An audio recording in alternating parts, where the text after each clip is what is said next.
Kita langsung menuju ke Bang Slamet. Bang Slamet, saya mengutip pernyataan Bang Slamet tadi bahwa Partai Gerindra sebagai partai dengan perolehan suara nomor 3 di legislatif atau di Senayan ini mengepung parlemen ya, menduduki kursi Ketua MPR RI, kemudian Ketua DPD juga tadi Bang Slamet menyampaikan ini nafasnya nafas Gerindra. Nah, resiko politiknya seperti apa sih kalau misalnya kursi MPR, DPD ini tidak nafasnya Gerindra dan Ketua DPR juga tidak diisi oleh PDI Perjuangan? Resiko politiknya apa yang terjadi? Begini ya, background Prabowo sebagai militer, itu stabilitas itu pasti menjadi salah satu perhitungan. Jadi stabilitas politik harus dijaga. Kemudian sistem pemerintahan kita kan bukan parlementer, tapi presidensial. Maka kemudian presiden itu punya kewibawaan yang sangat luar biasa, bahkan penguasa tunggal eksekutif itu adanya di presiden. Sehingga presiden di sini menjadi matahari di dalam sistem kenegaraan kita, maka semuanya juga akan mengacu atau menuju ke matahari. Maka kira-kira begini, titah Prabowo sebagai presiden terpilih tentu saja bagi partai lain akan sulit, akan juga sungkan untuk dibantah. Ini menarik adalah ketua umumnya menjadi presiden, sekjennya menjadi ketua MPR, ketua hariannya menjadi wakil ketua DPR. Jadi penguasa partai politiknya, pembagian kekuasaannya luar biasa. Nah, menurut saya juga tentu ada hal yang harus dijaga, terutama di MPR, karena persoalan misalnya impeachment itu kan adanya juga di MPR, di mana misalnya atas usul DPR untuk memberhentikan presiden dan wakil presiden dalam masa jabatannya setelah Mahkamah Konstitusi memutuskan bahwa presiden atau presiden terbukti melakukan pelanggaran yang bisa diimpeach, itu kan juga kuncinya ada di ketua MPR, ada di MPR. Kemudian juga misalnya melantik wakil presiden dan presiden apabila presiden mangkat, berhenti, diberhentikan atau tidak dapat melakukan kewajibannya dalam masa jabatannya. Nah, juga di sini yang menarik adalah MPR itu memiliki wewenang memilih wakil presiden dari 2 calon yang diusulkan oleh presiden apabila terjadi kekosongan jabatan wakil presiden dalam masa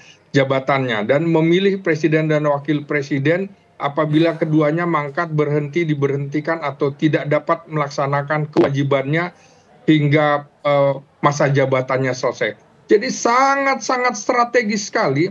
Kita bisa lihat kemarin komposisinya, misalnya ketua MPR-nya dari Golkar, kemudian ketua DPR-nya dari PDIP, dan presidennya dari PDIP yang kemudian juga di ujung masa pemerintahnya pecah.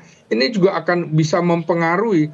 Makanya menurut saya firm bahwa Prabowo menjadi matahari yang kuat sekali, dan Golkar menurut saya sebagai partai kedua terbesar di parlemen, dan dia juga menjadi yang terbesar di koalisi Indonesia Maju, menurut saya sudah mendapatkan kompensasi politik. Ini pertarungan politik, bukan sekadar musyawarah dan lain-lain, tapi ada lobby-lobby politik yang tidak gratis menurut saya. Ini juga menurut saya di belakang layar Golkar sudah mendapatkan beberapa posisi strategis untuk kompensasi dari tidak menjadi ketua MPR begitu. Iya. Artinya kan Partai Gerindra menurut Bang Slamet ini menguasai parlemen, tapi kita tahu bahwa politik ini kan bicara soal power sharing. Artinya ketika sudah menguasai parlemen, apakah komposisi kursi kabinet nanti Gerindra akan mendapatkan jatah yang lebih banyak dibandingkan dengan partai lain atau gimana? Atau justru lebih sedikit? Nah, ini kalau persoalan komisi yang akan dibentuk di DPR nanti itu akan sangat tergantung komposisi di kabinet, berapa jumlah kementerian, dan itu baru ada pembagian. Jadi DPR tidak bisa membentuk berapa komisi lebih dahulu, begitu juga DPD belum bisa membentuk komite sebelum pemerintahan presiden terpilih itu membentuk kabinet dengan komposisinya seperti apa. Berapa komposisi departemen atau kementerian serta lembaga setingkat kementerian. Barulah di situ ada pembagian. Nah, pembagian ini juga menurut saya tentu saja ada power sharingnya disesuaikan dengan jumlah kursi yang ada di DPR. Nah, di situ juga menurut saya komposisinya sama juga di kabinet. Menurut saya Gerindra tentu ingin memegang posisi kunci triumvirat. Menteri Dalam Negeri, Menteri Luar Negeri, Menteri Pertahanan itu akan diupayakan sebagai orang-orang Gerindra, baru yang lain dibagi. Tapi jumlahnya lebih sedikit. Termasuk ada kemungkinan PDIP juga diajak untuk bergabung dalam kabinet begitu. Baik, kita ke Bang Emrus. Bang Emrus, ini kan kita lihat ya, Ketua MPR dari Gerindra, kemudian Ketua DPR dari PDIP. Ini ada seolah-olah yang diperlihatkan adalah politik akomodasi yang diberikan. Nah, yang ingin saya tanyakan adalah kemana Partai Golkar yang menjadi partai kedua pemenang pemilu? Karena tidak menempati posisi Ketua MPR dan Ketua DPR. Silakan Bang Emrus. Baik, Golkar ini kalau kita melihat, dia selalu ada di pemerintahan. Jadi tidak aneh bagi kita nanti sejumlah menteri akan ada dari Golkar ya. Karena tradisi politik daripada Golkar ini adalah di eksekutif, bukan di legislatif. Sehingga bisa saja minimal mereka itu nanti akan mendapat 2 Menko. Seperti pemerintahan yang lalu yaitu Menko Equine dan Menko Maritim misalnya seperti itu, tapi tidak harus di Menko di situ. Tetapi jabatan-jabatan menteri akan diberikan kepercayaan tersebut karena bagaimanapun politik itu, sebagaimana katakan Pak Slamet tadi, sharing power, artinya distribution of power itu sangat dilakukan di dalam suatu situasi politik atau keadaan politik kita, dan itu berlaku untuk semua negara yang menganut ajas demokrasi.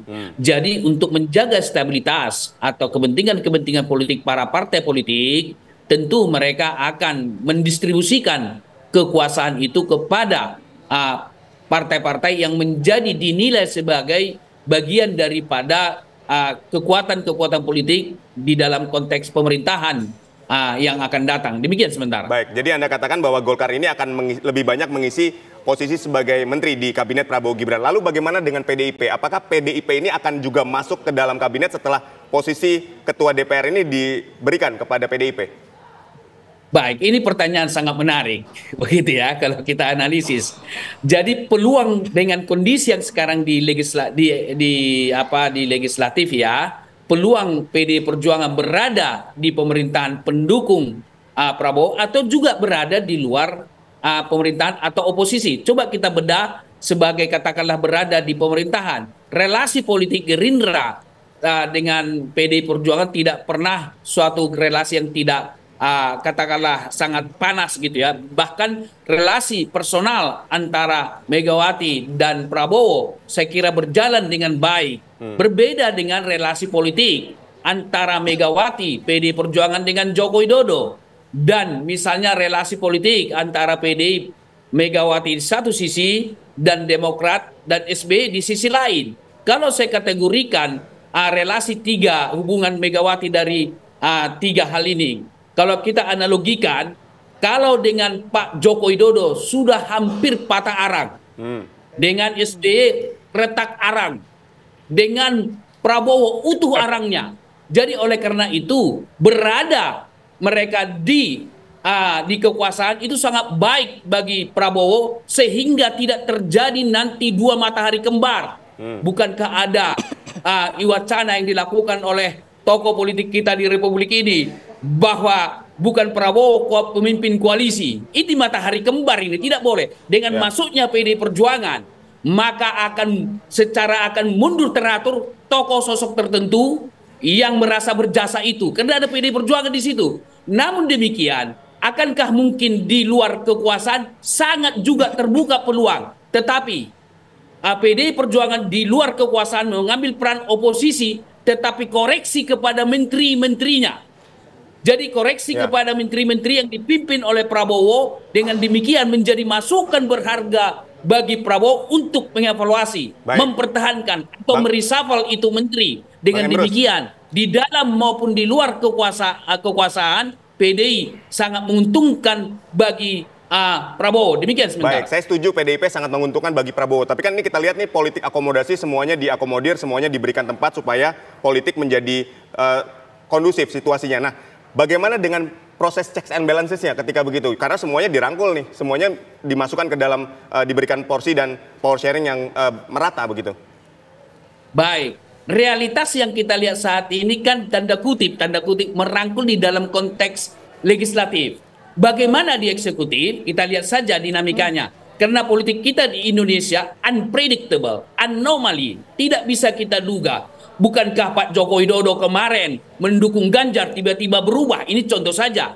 Jadi oleh karena itu tidak ada jaminan. Kemudian saya melihat, kalaupun nanti PD Perjuangan di luar kekuasaan check and balance, saya kira sangat bagus juga dilakukan. Dan kemudian kita harus akui, sekarang peran oposisi setelah the power of social media bukan lagi diperankan oleh partai politik, sudah diperankan oleh civil society atau masyarakat pada umumnya melalui sosial media. Jadi sosial media itu bisa berperan melampaui kekuatan daripada partai di parlemen atau di oposisi. Coba kita lihat, banyak runtuh kekuasaan di negara-negara lain karena the power of social media. Artinya peran oposisi bisa diambil alih oleh masyarakat civil society. Sedikit Bu, berbeda dengan ketika check and balance itu dilahirkan, konsep itu dilahirkan dalam ilmu politik ketika belum ada sosial media. Demikian. Baik, nanti kita sama-sama melihat ya bagaimana